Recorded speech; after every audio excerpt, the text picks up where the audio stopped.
नमो ओम विष्णुपादाय कृष्णप्रेष्ठाय भूतले श्रीमते भक्ति वेदांत स्वामिनिति नामिने। हरे कृष्ण कृष्ण कृष्ण हरे हरे, हरे राम राम राम हरे हरे। श्री ऐसी भक्ति वेदांत स्वामी प्रभुपाद की जय। आचार्य महात्मा गांधी जी की जय।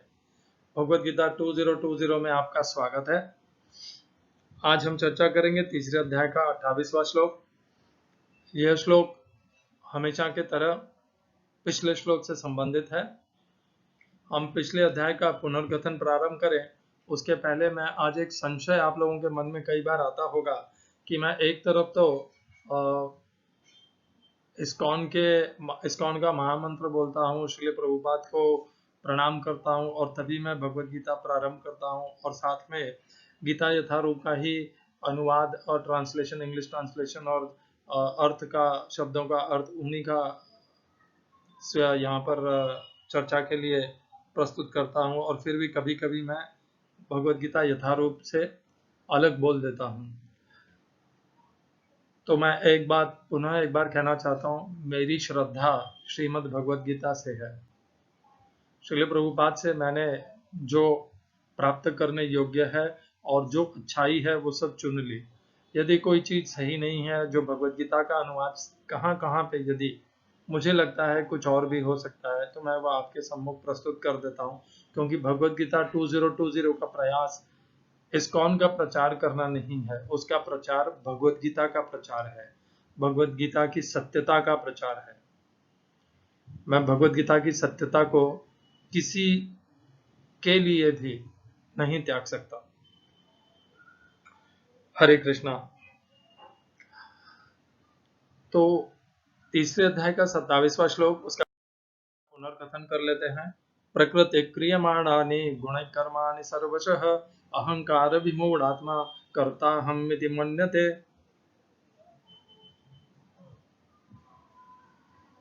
जो भी कर्म होते हैं वे सब प्रकृति से उत्पन्न गुणों के द्वारा संभव किए होते हैं या किए जाते हैं, परंतु जो अपने आप को, इस शरीर के अंगों को कर्ता मानता है, वह विमूढ़ आत्मा अपने आप को कर्ता मानता है। जो मोहित होते हैं वे अपने आप को कर्ता मानते हैं।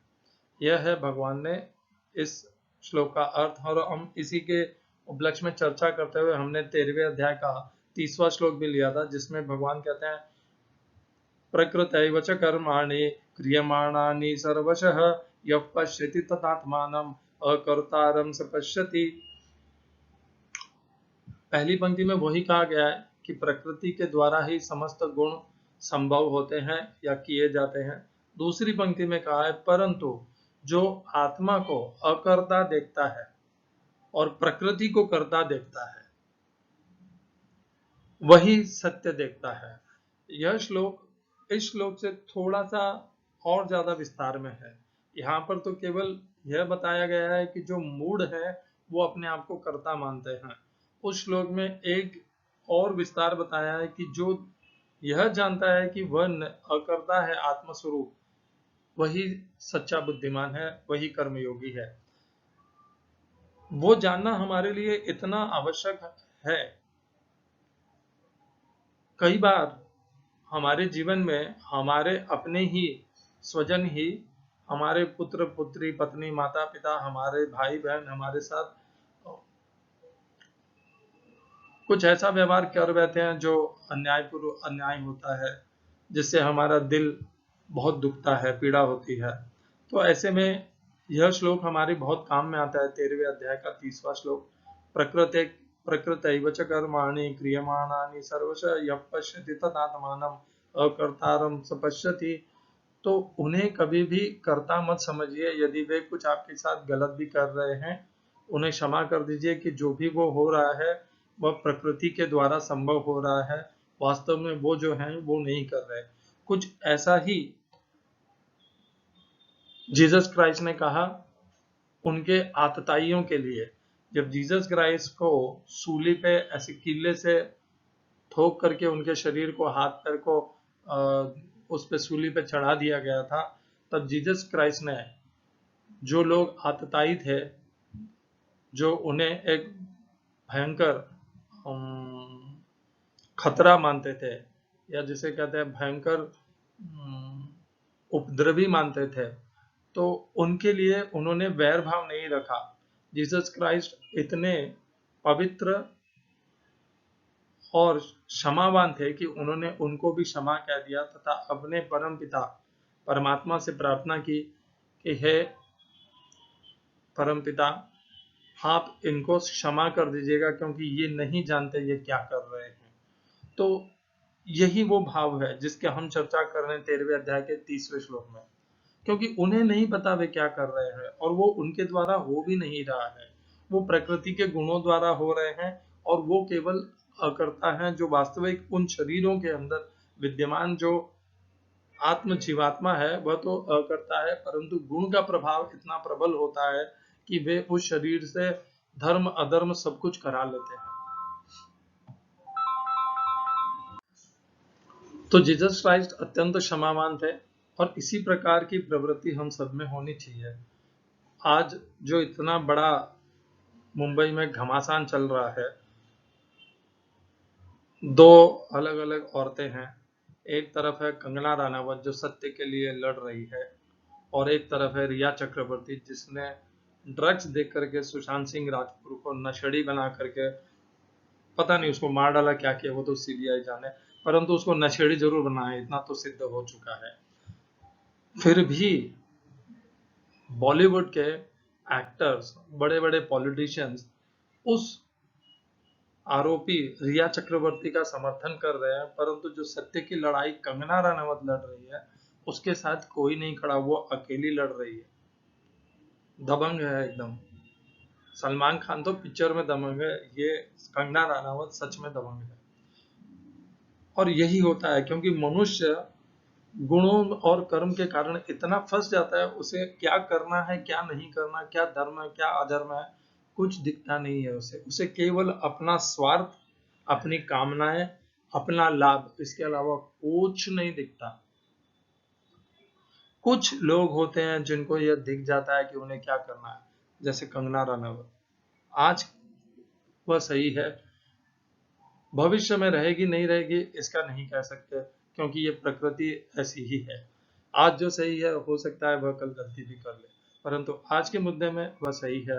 और ये सारे बॉलीवुड के नौटंकी जितने भी हैं, ये सब एक नंबर के धूर्त मक्कार और लंपट लोग। तो यही है इस श्लोक का मतलब। जो अहंकार से विमूढ़ होते हैं, वे अपने आप को कर्ता समझते हैं, उन्हें लगता है उनके करने से सब हो जाएगा। उद्धव ठाकरे समझता है कि वह कंगना का घर ऑफिस तोड़ देगा तो सब हो जाएगा। अहंकार है ये, अहंकार। अगला श्लोक करते हैं। नहीं, ये गांधी जी का यही तरीका है। हम यदि ये सोचते हैं कि अध्यात्म का इस समाज से में होने वाले परिस्थितियों का अध्यात्म से क्या क्या सरोकार, तो ऐसा नहीं है। वह अध्यात्म ही किस काम का जो हमारे रोजमर्रा के जीवन में हमारे लिए उपयोगी न हो। अध्यात्म तो वही है जो हमें रोजमर्रा के जीवन में भगवान श्री कृष्ण ने भी तो गीता का उपदेश कहाँ पे प्रयोग लिया, उसका कहाँ पे उपयोग किया, महाभारत के युद्ध के लिए। तो अध्यात्म हमारे अंदर शक्ति संचार करने के लिए है, हमें धर्म का मार्ग सिखाने के लिए है। जब ऐसी परिस्थितियां हो तो अध्यात्म को त्यागिए मत, अध्यात्म को अपनाइए, क्योंकि वह आपको भटकने से बचाएंगी। और आपका मार्ग भले आप सफलता प्राप्त करो असफलता, यदि आप अध्यात्म के साथ में करोगे तो भगवान आपके साथ जरूर होंगे और अंत में विजय आपकी होगी। भले इस संसार में हो या न हो, परंतु विजय आप ही की होगी। जो अन्यायी है वो विजय न प्राप्त नहीं करेंगे यदि आप धर्म का युद्ध लड़ेंगे तो। भगवत गीता का आखिरी श्लोक याद रखिएगा सदैव। जहां जहां अर्जुन और धनुर्धारी अर्जुन और भगवान श्री कृष्ण है, वहीं दृढ़ नीति विजय श्री सब वहीं पर है। तो गीता और अध्यात्म को अपने साथ रखिए। भगवान कृष्ण मतलब गीता, गीता मतलब भगवान कृष्ण, दोनों अद्वितीय है, अलग अलग नहीं है, पृथक पृथक नहीं है, एक ही है। उनके साथ में जहां पर गीता होगी, जहां पे धर्म होगा, भगवान भी धर्म है, भगवान ही धर्म है, भगवान ही गीता है और गीता ही भगवान है। जब तक ये श्रद्धा नहीं होगी तब तक अध्यात्म स्वीकार नहीं कर पाएंगे जीवन में। तीसरे अध्याय का 28वां श्लोक, आज का श्लोक। तत्ववित्तु महाबाहो गुण कर्म विभागयोः गुणा गुणेषु वर्तन्ते इति मत्वा न सज्जते। गीता यथारूप श्रील प्रभुपाद, हिंदी अनुवाद। हे महाबाहो, भक्ति भावमय कर्म तथा सकाम कर्म के भेद को भली भांति जानते हुए जो परम सत्य को जानने वाला है, वह कभी भी अपने आप को इंद्रियों में तथा इंद्रिय तृप्ति में नहीं लगाता। English translation, Gita as it is, Swami Prabhupada. One who is in knowledge of the absolute truth, O mighty armed, does not engage himself in the senses and sense gratification, knowing well the differences between work in devotion and work for fruitive results. इस श्लोक में प्रयोग किए गए संस्कृत शब्दों के अर्थ हैं तत्वविद, परम सत्य को जानने वाला, अर्थात तत्व को अच्छे से समझने वाला। तू, लेकिन, महाबाहो, हे विशाल भुजाओं वाले अर्जुन, गुण कर्म, भौतिक प्रभाव के अंतर्गत कर्म। गुण और कर्म ये दो अलग अलग यहाँ पर शब्द हैं। गुण यानी त्रिगुणात्मक प्रकृति के सत्व, रज और तम, ये 3 गुण। और कर्म, हम शरीर से जो कर्म करते हैं उन्हें कर्म कहा जाता है। तो ये 2 अलग अलग चीजों का मिश्रण होता है इस संसार में, गुण इन तीनों का और हमारे शरीर से होने वाले कर्म का, और इनके मिश्रण से सारी समस्त कर्म संभव होते हैं। गुण कर्म विभाग यो हो, इन दोनों का विभाग, भेद। गुणा गुणेषु वर्तन्ते इति मत्वा न सज्जते। गुणा गुणेषु, दूसरी पंक्ति, गुणाः इंद्रियां, गुणेषु इंद्रिय तृप्ति में, वर्तन्ते तत्पर रहती हैं, इति इस प्रकार, मतवा मानकर, न कभी नहीं, सज्जते आसक्त होता है। इसका तात्पर्य पढ़ते हैं। गीता यथारूप श्रील प्रभुपाद, तीसरे अध्याय का 28वां श्लोक। परम सत्य को जानने वाला भौतिक संगति में अपनी विषम स्थिति को जानता है।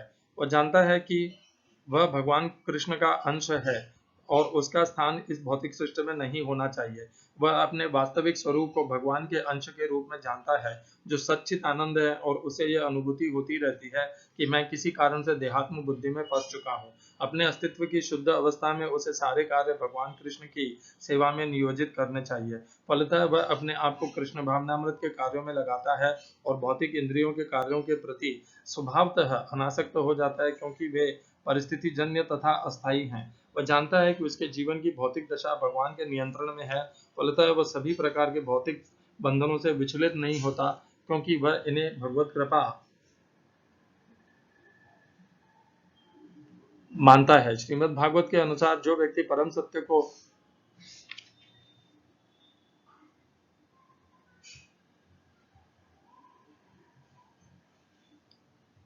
क्या कल मैंने कोई गलत तात्पर्य पढ़ दिया था? चलिए आगे पढ़ लेते हैं। श्रीमद् भागवत के अनुसार जो व्यक्ति परम सत्य को ब्रह्म, परमात्मा तथा श्री भगवान इन 3 विभिन्न रूपों में जानता है, वह तत्वविद कहलाता है, क्योंकि वह परमेश्वर के साथ अपने वास्तविक संबंध को भी जानता है। मुझे ऐसा लगता है कि कल मैंने गलत तात्पर्य पढ़ दिया था। यदि ऐसा है तो मैं उसके लिए क्षमा चाहता हूँ। ओम अज्ञानतिमिरन्धस्य ज्ञानाञ्जनशलाकया चक्षुरुन्मीलितं येन तस्मै श्रीगुरुवे नमः। एकं शास्त्रं देवकीपुत्र गीतं, श्रीमद्भगवद्गीता एक ही शास्त्र, एको देवो देवकी पुत्र एव पूर्ण पुरुषोत्तम भगवान श्री कृष्ण एक ही भगवान, एको मंत्रस्तस्य नामानि यानि, उनका नाम ही महामंत्र है। हरे कृष्ण कृष्ण कृष्ण हरे हरे, हरे राम राम राम हरे हरे। कर्मापेकम तस्य देवस्य सेवा, अपने कर्मों के द्वारा उनकी सेवा। यही है 4 आधार स्तंभ। तत्ववित्तु महाबाहो गुण कर्म विभागयोः गुणा गुणेषु वर्तन्ते इति मत्वा न सज्जते। तो इस श्लोक का पहले तो अर्थ तो वही है जो प्रभुपाद ने यहाँ पर हमें समझ में आ रहा है। तत्वविद, जो तत्व को अच्छे से जानता है। तत्वविद क्या होता है? कौन से तत्व? जो गुण और कर्म के तत्व को जानता है। गुण क्या है? कि गुण त्रिगुणात्मक गुण है, सत्व, रज, तम, और ये प्रकृति से उत्पन्न हुए हैं और दूसरा कर्म। कर्म किससे कौन करता है? कर्म इस शरीर के द्वारा होते हैं। और कर्म कितने प्रकार के होते हैं? कर्म, विकर्म, अकर्म, जो इन सब को जानता है अच्छे से, और ये किस मति से होते हैं, कब किस गुणों के प्रभाव से होते हैं, और इस प्रकार जो इन्हें अच्छे से इनका विस्तार जानता है, तत्व से जानता है, वही वह इन इस प्रकार मोहित नहीं होता। किस प्रकार मोहित नहीं होता? वह यह जानता है कि ये जो गुण है, त्रिगुणात्मक प्रकृति है, वही अपने आप में बरत रही है और मैं कुछ नहीं कर रहा। तो ये हम कैसे समझ सकते हैं? तो भगवान ने कहा इसके पहले, इसके पहले वाले श्लोक को यहाँ पर जब तक जोड़ेंगे नहीं तब तक इस श्लोक का अर्थ समझ में नहीं आएगा। कैसे? भगवान ने पिछले श्लोक में कहा, पहली पंक्ति में क्या कहा? प्रकृते क्रियमाणानि गुणैः कर्माणि सर्वशः। तो पहली पंक्ति में भगवान ने कहा था कि प्रकृति के जो गुण हैं उनके द्वारा समस्त कर्म होते हैं। तो यह भगवान ने कहा था, और जो मूढ़ होते हैं वो इसको स्वीकार नहीं करते कि प्रकृति के गुण कर रहे हैं, वो अपने आप को स्वयं को कर्ता मान लेते हैं। इसीलिए दूसरी पंक्ति में भगवान ने उनके लिए कहा था वो अहंकार से विमूढ़ हैं, इसीलिए अपने आप को कर्ता मान लेते हैं। जबकि भगवान ने स्पष्ट कह दिया है तीसरे अध्याय के 27वें श्लोक में, प्रकृते क्रियमाणानि गुणैः कर्माणि सर्वशः। प्रकृति के गुणों द्वारा ही समस्त कर्म संभव होते हैं।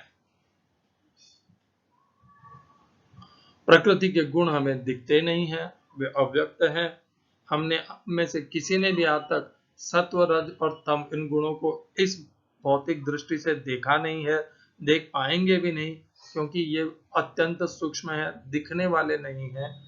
हाँ, ये हमारी मन, बुद्धि और इंद्रिय को प्रभावित करते हैं। इनका प्रभाव हम निश्चित देख सकते हैं। हम ऐसे बहुत से लोभी मनुष्यों को देख सकते हैं, जो, या बहुत से ऐसे कामी मनुष्यों को देख सकते हैं कि जो काम और वासना के पूर्ण वशीभूत होकर के ऐसे ऐसे जघन्य अपराध कर लेते हैं कि समझ में नहीं आता कि ये मनुष्य है कि क्या है। तो इनका प्रभाव तो हम देख सकते हैं, परंतु इनको वास्तविक में, इनके तत्व को हम सीधे सीधे इस भौतिक दृष्टि से नहीं देख सकते। और चूंकि हम इनको देख नहीं पाते, इसलिए हमारी बुद्धि जो मोहित हुई है, अपने इस शरीर तथा इसके अंगों को ही कर्ता मानने का भ्रम कर बैठती है। और इस भ्रम के कारण हम अपने आप को, अपने शरीर के अंगों को कर्ता मान लेते हैं, विमूढ़ आत्मा। परंतु जो तत्व को जानते हैं, जो कर्मयोगी हैं, जो बुद्धिमान हैं, वे भगवान के ज्ञान उपदेश को मानते हैं। क्या? कि जो भी कर्म होते हैं वो प्रकृति के गुणों द्वारा होते हैं। और यह मानना इसलिए आवश्यक है क्योंकि वे इस प्रकार मानकर ही, यही वो मार्ग है।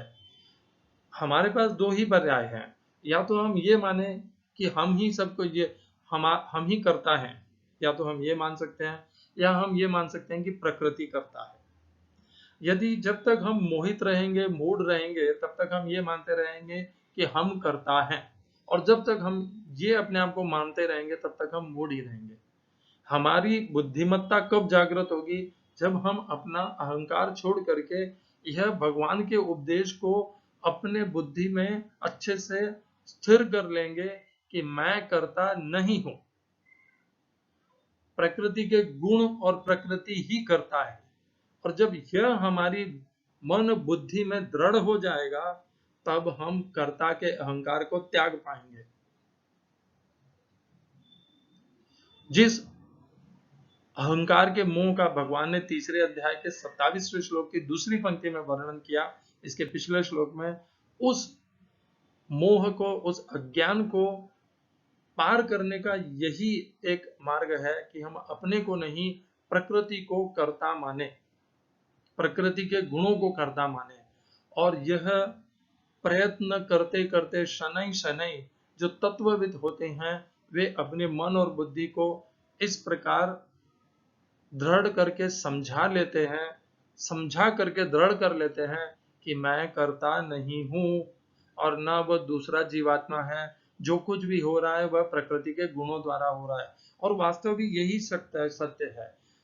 मान लेता हूं कि मैं मान सकता हूं कि ये प्रकृति के गुण अदृश्य हैं, दिखते नहीं है इस स्थूल दृष्टि से, परंतु यह भी अटल सत्य है कि यदि हम करता होते, यह शरीर और शरीर के अंग करता होते, तो हम जो चाहते वह कर सकते, परंतु ऐसा होता नहीं है। हम जो चाहते वो प्राप्त कर सकते, वो भी नहीं होता। हम प्रयत्न बहुत करते हैं, परंतु हमें मिलता वही है जो प्रकृति के गुणों द्वारा और भगवान की योजना के द्वारा, भगवान की संरचना के द्वारा हमें प्राप्त होना हमारा फल होगा। सब कुछ प्रकृति के गुणों के द्वारा होता है। प्रकृति के गुण हमें कर्मफल के रूप में हमारे ऊपर असर करते हैं, प्रभाव करते हैं। जब हम कहते हैं कि ये कर्मफल आपको भोगना पड़ेगा, ये अशुभ या शुभ, तो वो जो अशुभ और शुभ है वो हमें, हमारे मन और बुद्धि को प्रभावित कहां से करता है? प्रकृति के गुणों द्वारा करता है। ये जो गुण दिख नहीं रहे हैं यही सब कुछ करते हैं, यही हमें कर्म के फल भी प्रदान करते हैं, और इन्हीं से बंधन हो करके हम अपने आप को मोहित भी कर लेते हैं। परंतु जो बुद्धिमान होता है, जो तत्व को जानता है, जो कर्मयोग में स्थिर है, वो कर्म करता हुआ भी कर्म के फलों को त्यागता हुआ कर्म के प्रति अनासक्त हो करके, जब वो अनासक्त हो जाता है तब उसका मोह भंग हो जाता है। वो देख लेता है कि मैं करता हुआ भी कुछ नहीं करता हूं। जैसे एक उदाहरण देता हूं, महात्मा गांधी जी भारत के संग्राम को, स्वतंत्रता संग्राम का नेतृत्व कर रहे थे। उन्होंने 1942 में अंग्रेजों भारत छोड़ो का आंदोलन भी चलाया, जिसे इंग्लिश में क्विट इंडिया मूवमेंट कहते हैं। वे सब कुछ कर रहे थे, परंतु क्या सब कुछ उनके नियंत्रण में था? नहीं। प्रकृति और गुण भी थे, और वे न भी चाहते थे, फिर भी हिंदू मुसलमान का टकराव हुआ, उनमें द्वेष हुआ। उन्होंने उसे पाटने का भयंकर प्रयत्न किया, परंतु वह द्वेष बढ़ता गया, इतना बढ़ता गया कि देश का विभाजन हो गया, हिंदुस्तान पाकिस्तान हो गया, और आज भी वह द्वेष बढ़ता ही जा रहा है कलह के जैसे। पाकिस्तान को तो वह बर्बादी कर देगा, परंतु हिंदुस्तान को वह हानि पहुंचा रहा है। तो कहने का मत यह है कि हम बहुत कुछ चाहते हैं कि ये ऐसा हो, परंतु वह ऐसा होता नहीं। प्रकृति के गुण काम करते हैं। सब कुछ हमारे इच्छा अनुसार, हमारा इच्छित के हिसाब से होता नहीं है। और ये जो प्रकृति के गुण हैं, ये सब पर एक साथ ही, सबको एक साथ प्रभावित करते हैं। तो मान लेते हैं कि गांधी जी तो अध्यात्म में थे, सात्विक में थे, परंतु और भी तो मनुष्य हैं वहां पर, और वे सबके सब अध्यात्म में नहीं है, सबके सब सात्विक नहीं है। और यदि वे अध्यात्म और सात्विक नहीं है, तो वे रज या तम या किसी गुण में है। और जब उनका गुण गांधी जी के सत्व से टकराएगा, तो या तो वे परिवर्तित हो जाएंगे, और नहीं परिवर्तित हुए तो उनका वह राजसिक और तामसिक गुण, जिसे वे बदल परिवर्तित नहीं कर पाएंगे, वह कहां न कहां गांधी जी की जो अध्यात्म की योजना है उसमें अवरोध उत्पन्न करेगा ही। जैसे जिन्ना का काम, लोभ, उनकी इच्छा कि वे भी सर्वे सर्वा बने, प्रधानमंत्री बने, और उसी लिए उन्होंने पाकिस्तान का विभाजन कराया। उन्हें अपनी सत्ता चाहिए थी, उन्होंने भड़काया मुसलमानों को, द्वेष को बढ़ने दिया। उसने एक भी बार प्रयत्न नहीं किया कि मुस्लिम लीग और मुस्लिमों का द्वेष कम हो जाए, उन्होंने उसे और भड़काया, सत्ता की लालसा। तो दूसरे में यदि राजसिक है भाव, तामसिक भाव है, तो आपके सात्विक भावों से वह युद्ध करेंगे, और उस युद्ध में या तो वे जीतेंगे या हम जीतेंगे। आवश्यक नहीं है कि सदैव अध्यात्म और सात्विकता जीतेगी। यही हुआ भारत के संग्राम में। अध्यात्म और सात्विकता हार गई। नाथुराम गोडसे, हिंदू, हिंदू महासभा का सदस्य, उसने महात्मा गांधी के अध्यात्म और सात्विकता को गोली मार दी, उनकी हत्या कर दी। तो कहने का भाव यह है, ये टकराव है, ये गुण एक साथ समस्त प्राणियों पर असर कर रहे हैं, और इसको आप इसी दृष्टि से देखिए कि ये सभी को प्रभावित कर रहे हैं, सभी को मोहित कर रहे हैं, और ये जो मिला जुला है यही हमारा मनुष्य समुदाय है, और हमें इसी में से राह निकाल करके इसको दिशा देना है। इसीलिए भगवान ने तीसरे अध्याय के 20वें श्लोक से 24वें श्लोक तक पहले राजा जनक का, फिर स्वयं का उदाहरण दिया कि जो श्रेष्ठ मनुष्य होते हैं उन्हें अच्छे उदाहरण प्रस्तुत करने हैं, ताकि मनुष्य जो समुदाय है वह प्रगति की ओर, उद्धार की ओर, कल्याण की ओर जाए। और फिर उन्होंने बताया 25 से लेकर के 27 में, जो मूर्ख होते हैं, जो कर्म के फलों के प्रति आसक्त रहते हैं, वो किस प्रकार जीते हैं, और उनको समझाना भी व्यर्थ हो जाता है फिर, और वो यही समझते हैं सब कुछ मैं ही कर रहा हूँ। अब भगवान तीसरे अध्याय के 28वें श्लोक से पुनः कर्मयोगियों के ऊपर आ गए हैं। अब भगवान पुनः अपने पहले जहां पर उन्होंने छोड़ दिया था तीसरे अध्याय के 24वें श्लोक पे, उसके आगे बता रहे हैं। भगवान ने अपना उदाहरण दे दिया था कि मैं भी कर्म में ही बरतता हूँ, और यह भी कह दिया था यदि मैं कर्म में नहीं बरतूंगा तो सारा लोग नष्ट भ्रष्ट हो जाएगा। और इसीलिए समाज में साधु संतों गुरु आचार्यों की यही प्रमुख भूमिका है। वे समाज को, वे समाज के आधार स्तंभ हैं, वे समाज के सम्मुख एक ऐसा उदाहरण प्रस्तुत करते हैं, एक ऐसा जीवन प्रस्तुत करते हैं जिसको एक उदाहरण मान करके समस्त प्रजा उनका अनुसरण करते हुए श्रेष्ठता को प्राप्त हो। जिस प्रकार महात्मा गांधी जी थे कर्मयोगियों के लिए, जिस प्रकार श्रील प्रभुपाद थे भक्ति योगियों के लिए, तो इस प्रकार हर श्रेष्ठ मनुष्य को उदाहरण बनना चाहिए, छोटे रूप में, बड़े रूप में, व्यापक रूप में, जो भी हो, पर बनना उदाहरण ही चाहिए, ताकि वे समाज को सुधार सके, उसका उद्धार कर सके, कल्याण कर सके। और ऐसा नहीं करते तब फिर ये होता है कि मैं करता हूं, मैं भोगता हूं, तो फिर जिन्ना पैदा होते हैं, उद्धव ठाकरे पैदा होते हैं कि मुझे चीफ मिनिस्टरशिप चाहिए, मुझे भोगना है, मेरा अहंकार जीवित रहना चाहिए, सत्य मरे धर्म मरे कुछ भी हो, मेरा कुर्सी बचनी चाहिए, मेरा चीफ मिनिस्टरशिप सुरक्षित रहना चाहिए। तो यही है। अब भगवान तीसरे अध्याय के 28वें श्लोक से पुनः कर्मयोगियों के ऊपर बता रहे हैं कि वे किस प्रकार इस बात को अपनी बुद्धि में दृढ़ता से समझा लेते हैं, स्थिर कर लेते हैं कि समस्त कर्म इस शरीर और शरीर के अंगों द्वारा होते हुए भी उनका कर्ता मैं जीवात्मा नहीं हूं, परंतु ये प्रकृति के गुण है, प्रकृति है जो इनको करवा रही है। मैं तो एकमात्र इंस्ट्रूमेंट जिसे कहते हैं साधन हूं। यही मार्ग है कर्तापने के अहंकार को त्यागने का, जिसका वर्णन भगवान ने तीसरे अध्याय के 27वें श्लोक में किया था। जब आप कुछ भी काम कर्म करते हैं, भले वो राजसिक हो, सात्विक हो या तामसिक हो, उनमें आप सदैव ये भान रखिए कि मैं करता नहीं हूँ, सब कुछ प्रकृति के गुणों के द्वारा कराए जा रहे हैं, और जो भी प्राप्त हो रहा है वो गुण ही गुण को में बरत रहे हैं। इस प्रकार जब आप विचार करते रहेंगे, निरंतर करते रहेंगे, प्रयत्न करते रहेंगे, तो धीरे धीरे आपकी बुद्धि और मन स्थिर होंगे, दृढ़ होंगे कि मैं इस शरीर से पृथक हूं और सब कुछ प्रकृति और उसके गुण कर रहे हैं, और आप कर्मयोग में स्थिर हो जाएंगे, भक्ति योग में स्थिर हो जाएंगे। हरे कृष्णा। श्रील एसी भक्ति वेदांत स्वामी प्रभुपाद की जय। आचार्य महात्मा गांधी जी की जय। नमो ब्रह्मण्य देवाय गोब्राह्मण हिताय च जगद्दिताय कृष्णाय गोविंदाय नमो नमः। भगवान श्री कृष्ण श्रीमद् भगवद गीता एक है, वे पृथक पृथक नहीं है। जहां पर गीता होती है वहां पर वे होते हैं, जहां पर गीता का पाठ होता है वहीं पर गोविंद होते हैं।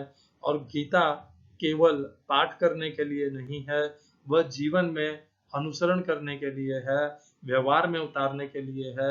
वही मनुष्य जीवन श्रेष्ठ है, वही मनुष्य जीवन आदरणीय है जिसने भगवत गीता को अपने व्यवहार में उतारा है। हरे कृष्णा। हरे कृष्णा। इसी श्लोक से संबंधित भगवान 14वें अध्याय में 23वें श्लोक में एक और श्लोक बोलते हैं जो इसी से संबंधित है इसको जोड़ने के लिए मैंने तैयार कर रखा था, परंतु चर्चा में लेना भूल गया, इसीलिए यहाँ पर जोड़ रहा हूँ। उदासीन वदासीनः गुणैर्यो न विचाल्यते गुणा वर्तन्त इत्येव योऽवतिष्ठति नेङ्गते। हिंदी अनुवाद गीता यथारूप श्रील प्रभुपाद। यह जानकर कि केवल गुण ही क्रियाशील है, उदासीन तथा दिव्य बना रहता है जो अपने आप में स्थित है। उदासीन वदासीनः उदासीन वद आसीनः गुणे है यह न विचाल्यते। जो मनुष्य यह जान लेता है कि गुण ही कर्म कर रहे हैं और गुण ही बरत रहे हैं, मैं कुछ नहीं करता, वह इस प्रकार जान करके एक तटस्थ होकर के आसित हो जाता है, बैठ जाता है और इस प्रकार विचार कर लेता है, वह तभी जाकर के वह उससे असंग कर पाता है, अकर्ता बन पाता है। यही भगवान ने तीसरे अध्याय के 28वें श्लोक में भी कहा था, तत्ववित्तु महाबाहो गुण कर्म विभागयोः। वह भी यही जानता है कि ये गुण ही गुण में बरत रहे हैं। गुणा गुणेषु वर्तन्ते इति मत्वा न सज्जते। तो जब मनुष्य यह जान लेता है तभी वह उन गुणों से प्रभावित नहीं होता। यह स्वाभाविक है, जब तक आप जानोगे ही नहीं कि ये कौन आपके ऊपर प्रभाव कर रहा है, तब तक आप कैसे उससे अपने आप को तटस्थ कर पाओगे। तो इसी प्रकार 14वें अध्याय के 23वें श्लोक को जोड़ने से हमें ये पता चला कि जो ज्ञानी होता है, जो कर्मयोगी होता है, वो इस भाव को सदैव धारण करके रखता है, इस विचार को कि जो गुण ही हैं वे ही गुण में बरत रहे हैं, और इस प्रकार वह उनसे तटस्थ होकर के यो वतिष्ठति नेंगते, और वह इस प्रकार अपने आप में जीवात्मा स्वरूप में स्थिर रहता है, अपने आप को अकर्ता मान के स्थिर रहता है। हरे कृष्णा। 2 जगह पढ़ने से दृढ़ता आ जाती है, विश्वास हो जाता है कि हमने सही समझा है।